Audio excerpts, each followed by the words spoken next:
They say if you want to get something done, ask a busy person to do it. That part, that part. And I'll tell you the reason for that. It's called momentum. When you Mhm. have momentum, it's so much easier to just keep that ball rolling, to keep moving, you know, just add another task and get it done. And when you don't have momentum, the hardest phase in getting anything done is that jump start, right? It's restarting. And it's very much like exercising. At the beginning of the year, everybody sets this goal to lose weight for the year, and they start off excited, but it's not a habit most of them have already developed. So they might, go a few times the first couple weeks, and then it dwindles down again. They haven't had that momentum to start off with. So you have to be very consistent in what you're doing in order to reach that level of momentum, because once you're there, it's just so much easier to keep going. That was extremely touching in terms of the mentoring. Wow. What a journey. Yeah. Especially for a year, like being able to pour into young folks. Um, Kind of talk a little bit about your faith, because I know that is something that's very important to you. Talk about how that determines, your how that guides your decision making in terms of your career, in terms of, how you interacted and mentored the young folks. Kind of talk about the impact that your faith has.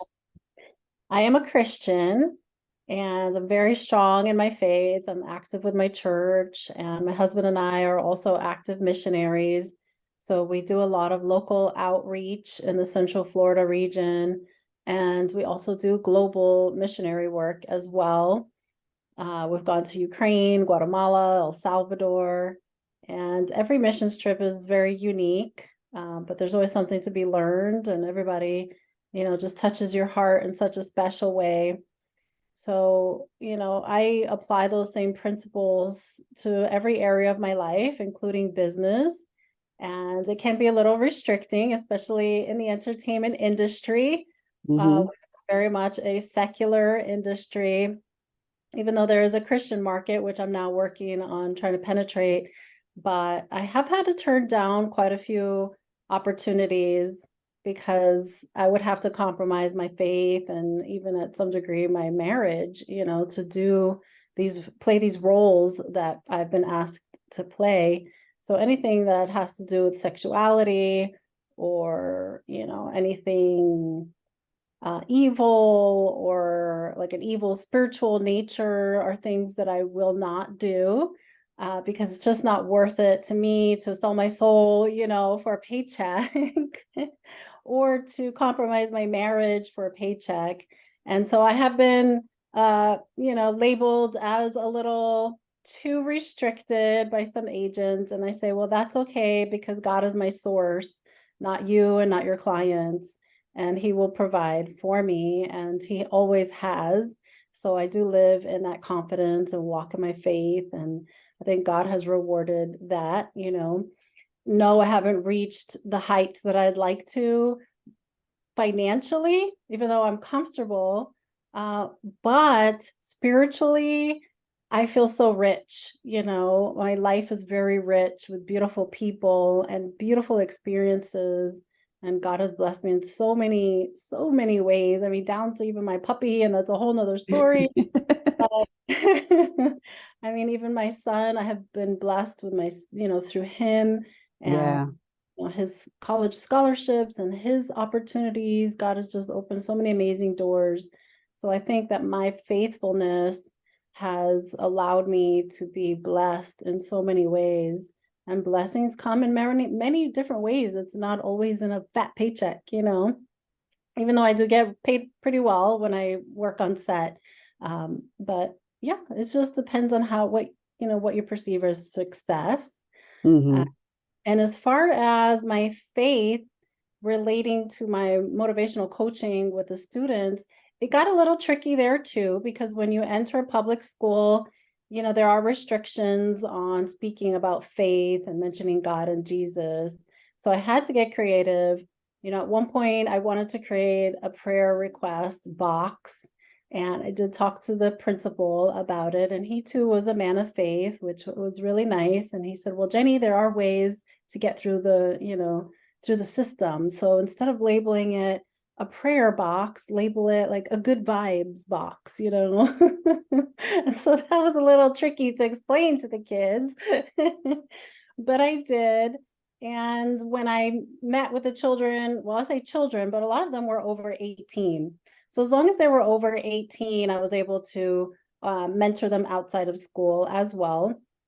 And so I would, make home visits or take them out to lunch or dinner. My husband would join me so that I would have a companion during that time. And that is when I would have the opportunity to ask them about their faith and ask them for permission to pray with them.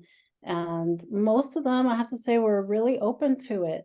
They were open to it. And I know one student in particular received Christ through those conversations. And in the following meetings I had with him, he started like quoting scripture to me, and it was just so amazing. He went from potentially selling drugs to giving his life to Christ.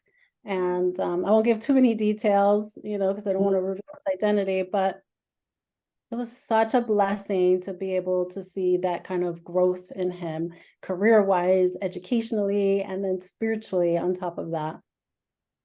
Wow. Very beautiful, very beautiful. That's Mhm. awesome. You touched on it briefly when you were talking about the faith part, but talk about the importance of self-confidence and why that's necessary in terms of achieving any of your goals, and in terms of its effect or impact on procrastination. Because if you have self-confidence, there's not a lot that you'll sit on, but like kind of talk about it from your perspective and what your experience has been in the entertainment industry with that. Right. I was listening to an audiobook, and she was talking about fear and how fear can block your success. And she said a brave woman can still function with fear, but what makes her brave is that she still functions despite her fear. And really, that applies to anyone. If you're lacking self confidence, you're basically paralyzed by fear. And I'm sure you're familiar with the acronym that is associated with fear: false Mhm. evidence appearing real. And if you learn that and remind yourself of that, then it's helpful in overcoming fear itself, because fear creates a lack of confidence, which creates paralysis, right? And Mhm. you cannot move forward and face those things that you are fearful of. But if you can overcome the challenge of fear and realize that fear is false evidence appearing real, then you can start to develop that confidence. And in order to do that, you may need a coach to help you through it. You may need to take some image and confidence courses, right, to help you practice overcoming that fear, practice overcoming, the fear of public speaking or Mhm. engaging with other people on a social level, taking risks and trying new things. So, confidence is very, very crucial to someone's success in every area of life, whether that's work or relationships, even spiritual growth. It's a it's a life skill, and a really a need to be able to function and reach levels of joy, because without confidence, it's hard to be joyful as well. Absolutely. I like that you tied it into the joy. Like we don't normally hear confidence and joy together, but that's actually a valid point. Yeah. You have to have, and the one core thing that ties both of them together is gratitude. So I'm glad you mentioned that, because when you're grateful for what you do have, it does plug into confidence, and of course gratitude directly connects Mhm. with joy. So I'm glad you mentioned both of those. Thank you for that. Um, Kind of talk about the importance of accountability, because you touched on it there too, in terms of sharing the practical steps of taking confidence courses if necessary, or doing some other practical thing that would involve a person. You guys hear me always talk about who, not how. So like Right. Mhm. kind of talk about that, Jennifer, in terms of the importance of accountability and, you know, the steps that you take in terms of how you keep yourself accountable as well. There are many ways to develop accountability in your life. So either you can choose someone that you're close to that's also on the road to success, and you can be each other's accountability partners. That could be a best friend, and you check in with them on a daily basis, let them know what your goals and tasks are for the day. And, at the end of the day, check in and see what your progress was. And if it wasn't completed, then you can motivate each other to do so. Or you can take it a step further and hire an accountability coach or a life coach who helps you create those goals and timelines to get them done. A lot of times people work well under pressure, or they know they have a timeline, or a deadline that they have to meet. I generally work well either way, but I know if I do have a timeline, I am definitely going to work a lot harder to achieve that goal, because not only do I want to not disappoint myself, I don't want to disappoint another person, right? Or look foolish or incapable. So having that accountability partner does apply that extra pressure to you.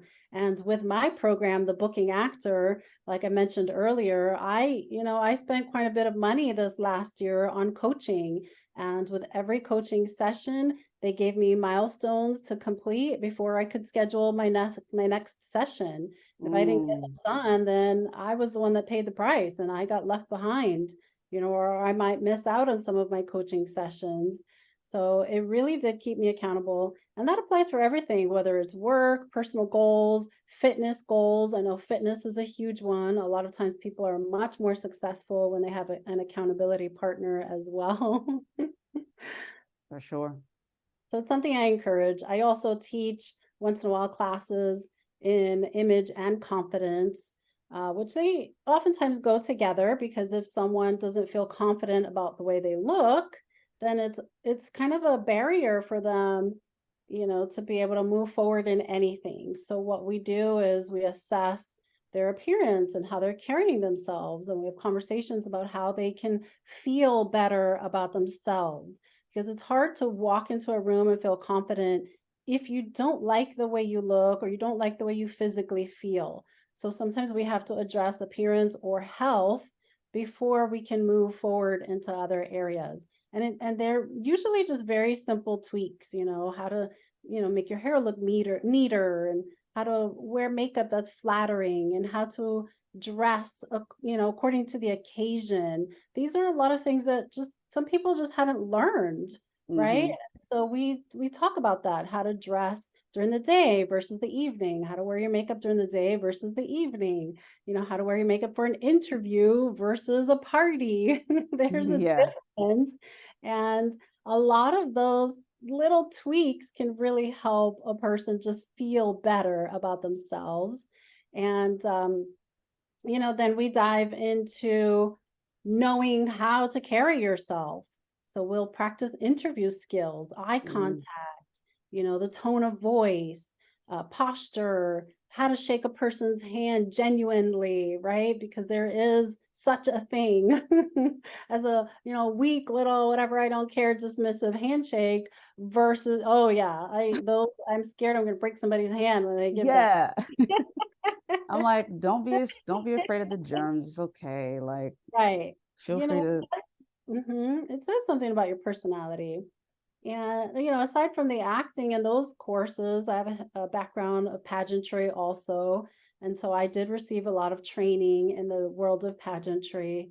And in turn, I was able to train quite a few uh, girls as well. And it's a beautiful thing to see them grow. I've had girls come in literally with their hair just covering their face, their head down, slouching and dragging their feet, and I'm, very bold and can be very much in your face. And I go, oh no, somebody hand me a pencil. I'm like, what do you need a pencil for?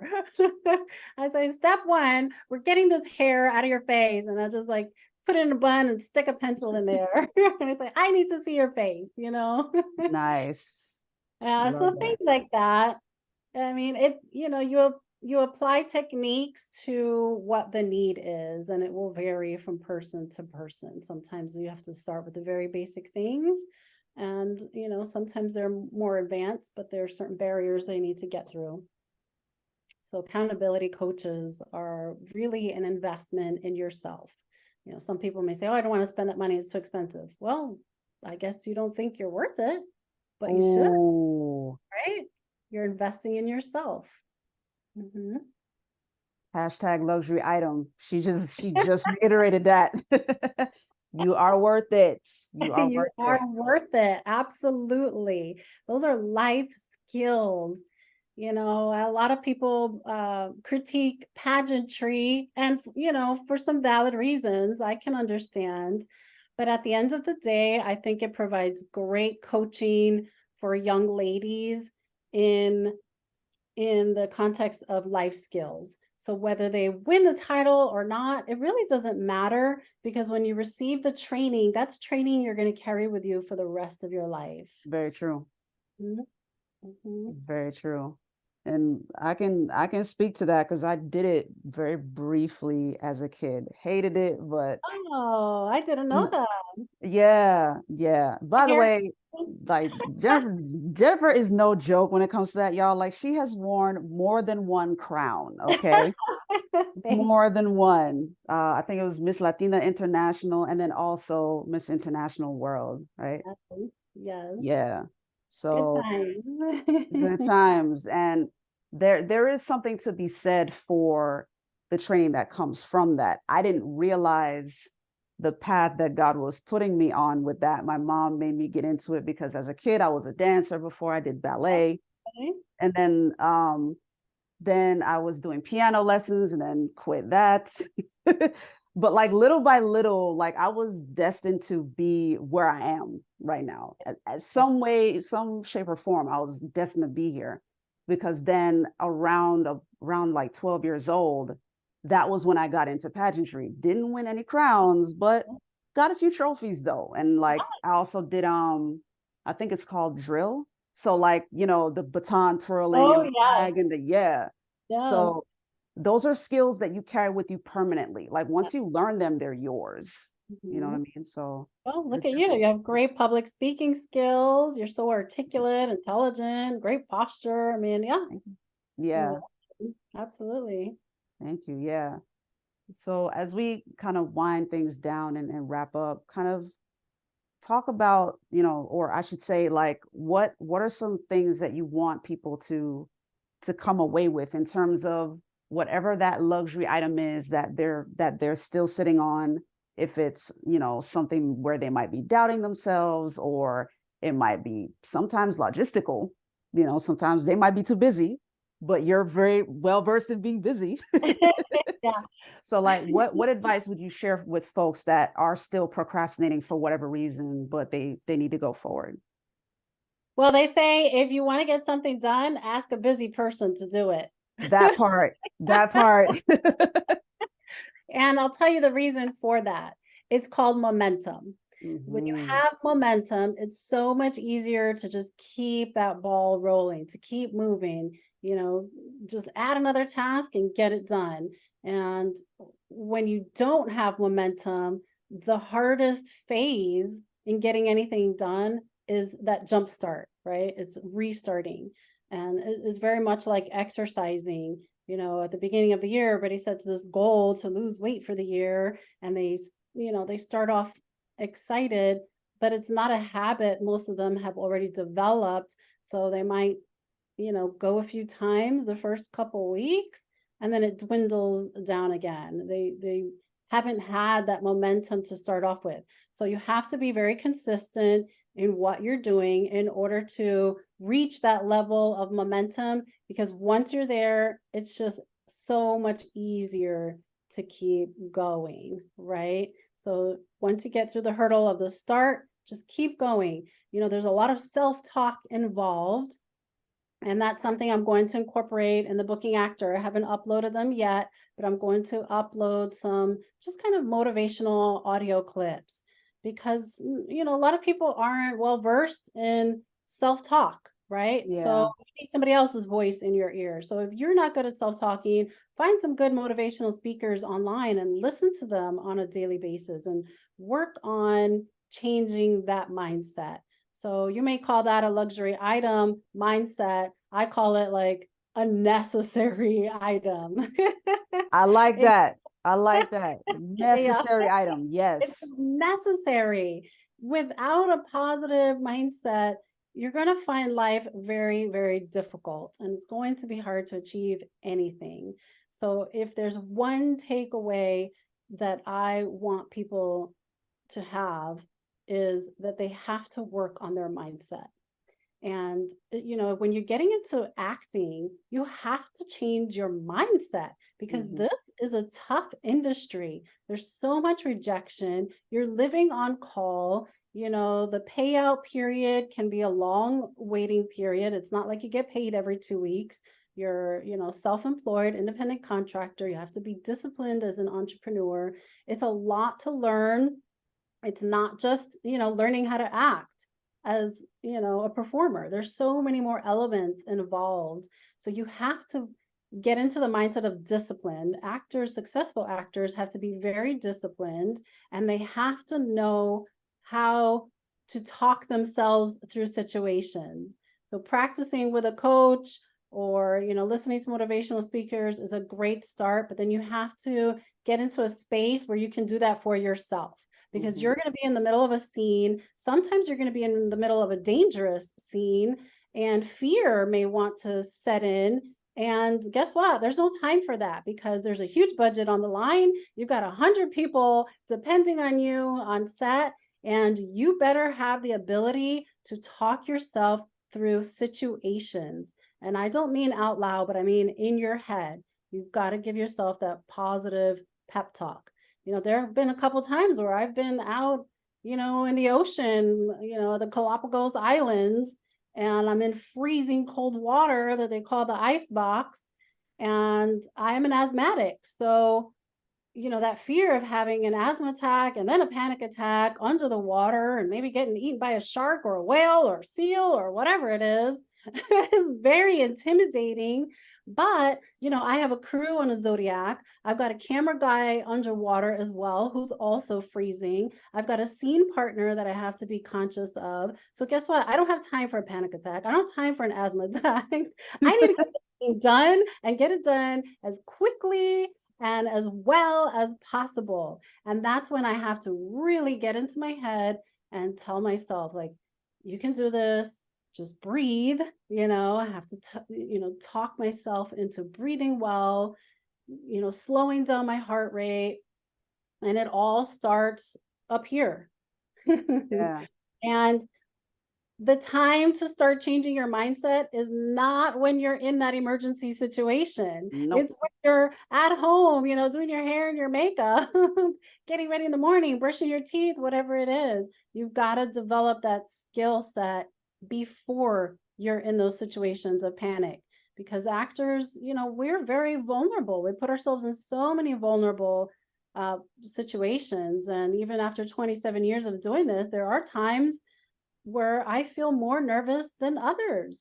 And I feel like panic wants to set in. And then I start questioning myself, am I good enough? Am I going to perform well enough? Is my voice going to be, rich and smooth enough? And once those thoughts start to sneak in, you gotta like play tennis with them and say, boom, get out, boom, get out. Nope, you're not welcome here. Nope, I am good. Love Nope, that. great. I'm gonna perform. I've done this hundreds of times. I can do it again.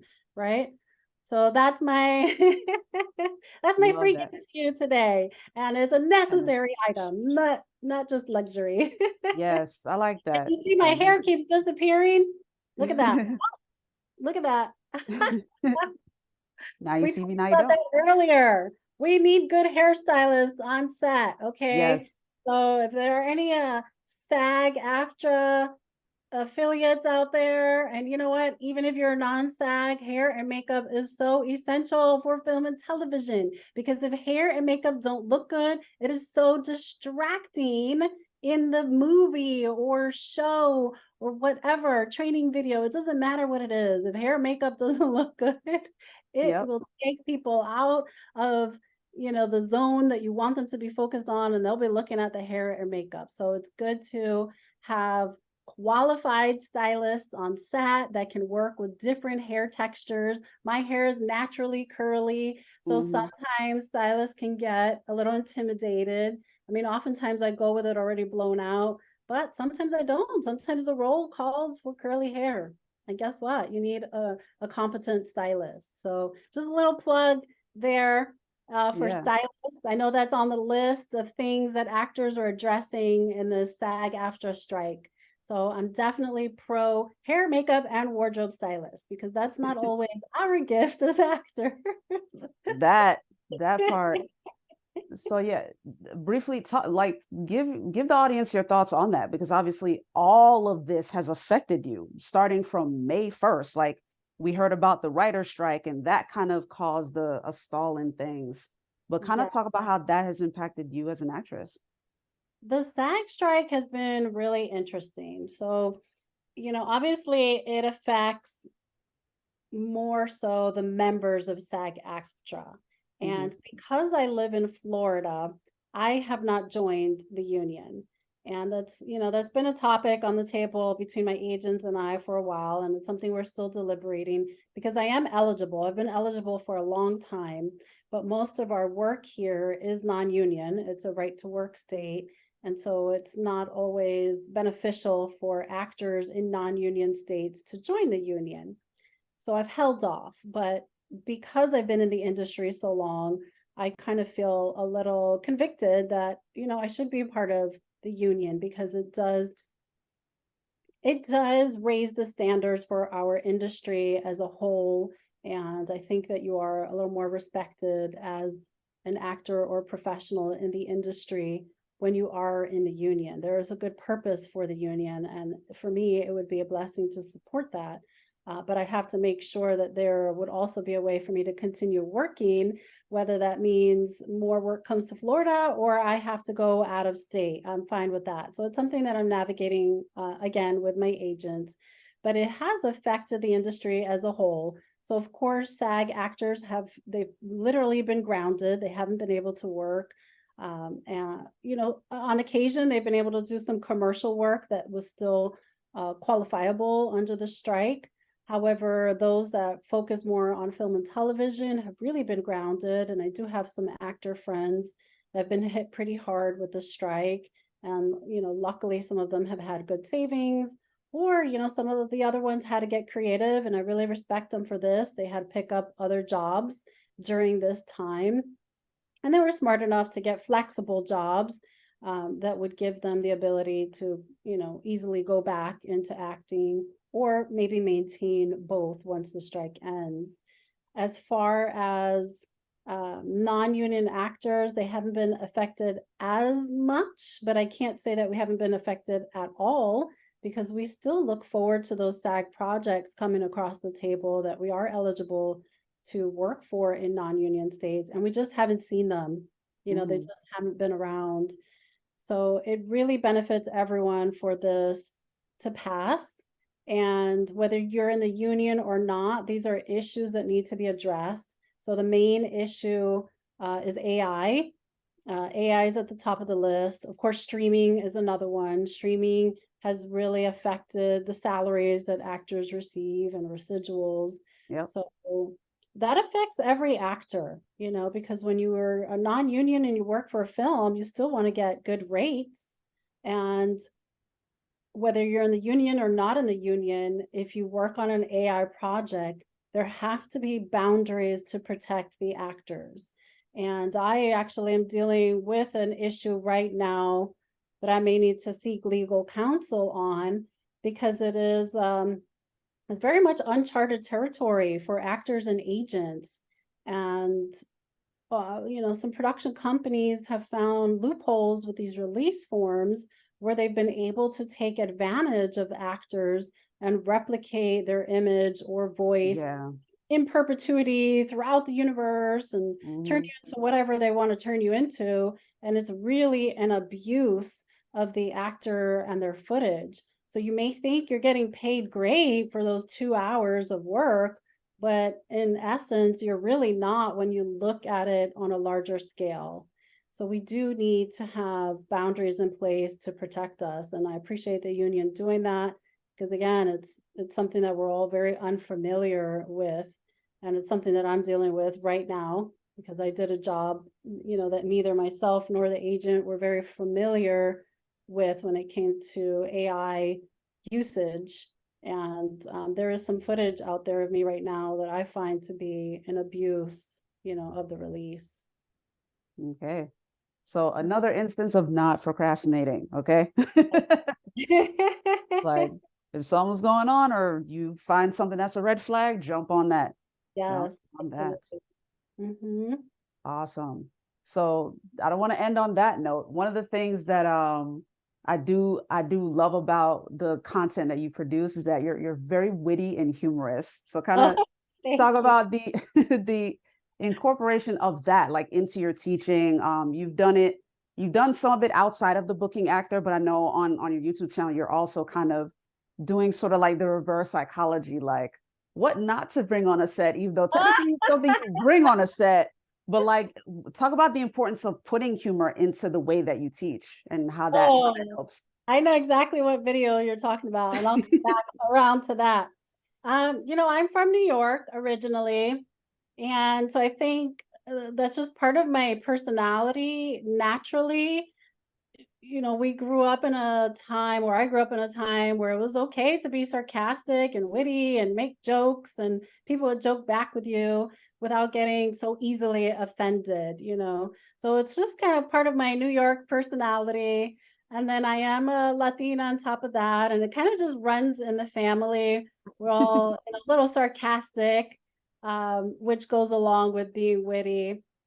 I've had to learn how to tone it down because if you don't use it properly, it can come across as offensive or disrespectful, which is never my intention. So over time, I've had to learn how to tone it down a little bit because it was at the point where almost all of my reactions were just naturally very sarcastic. Oh. Yeah, so I had to learn how to tone that down, especially when it came to romantic relationships. It wasn't perceived that well. So I've gotten much better at that, learning how to apply it more respectfully and more humorously in my acting or my podcast. But my husband still teases me because when he's trying to be romantic, I just can't help but crack a joke. And so I guess I'm not that romantic. I'm more quirky. I'm very quirky. So I'm more of that Miss Congeniality type personality. Yes. Yes. It's just fun. I love it.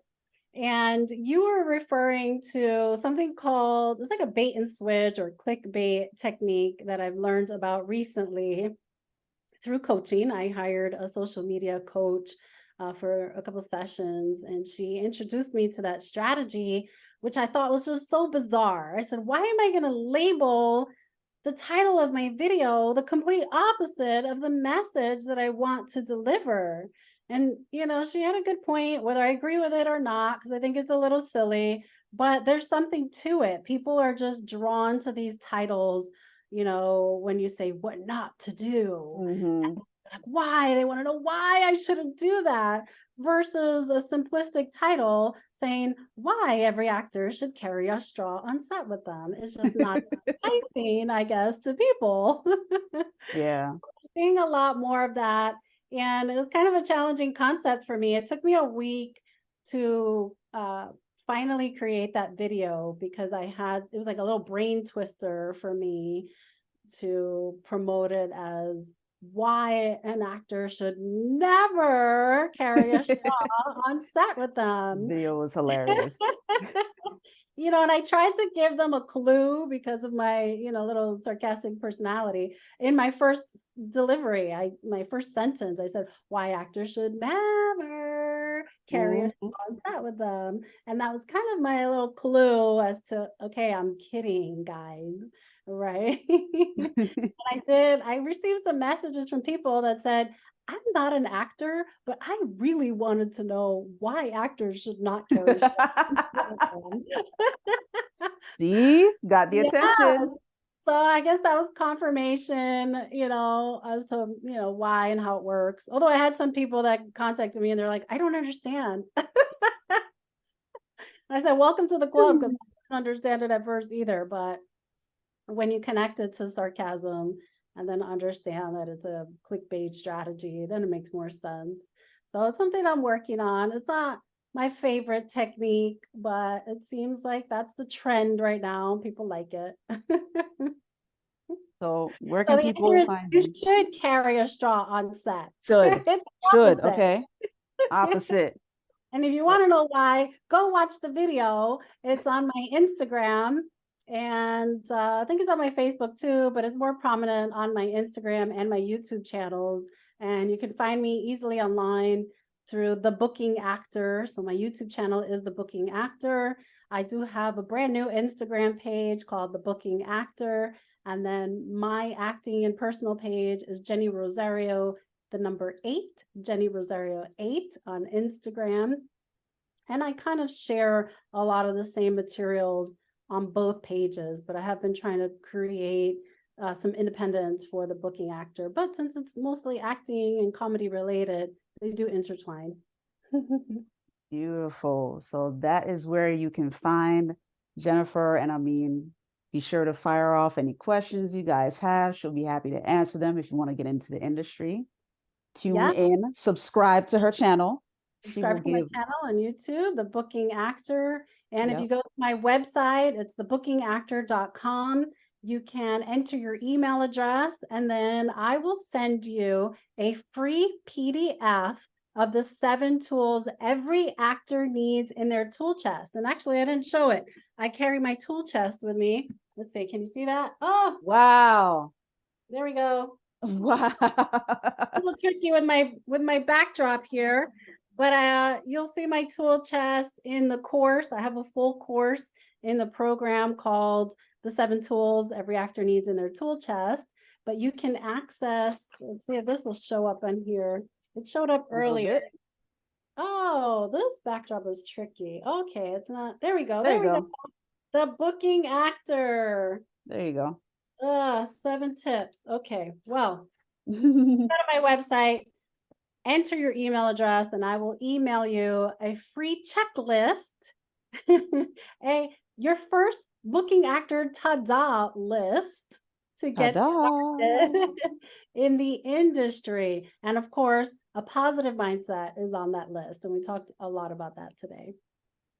Wonderful. Thank you so much, Jennifer. Always a pleasure talking to you. And, obviously the doors are open. So we would love to welcome you back on the show. Any updates or anything like that that goes on with the Booking Actor, love to point our folks to you. So thanks for your time. Appreciate you. I appreciate it. This was wonderful. Don't procrastinate. Get that momentum going. Needed item, okay? She says a needed Needed. item. A necessary item. Yes. Necessary. Thank you so much. Appreciate you, Jennifer. Bye. Take Thank care. you so much, Melissa. Absolutely.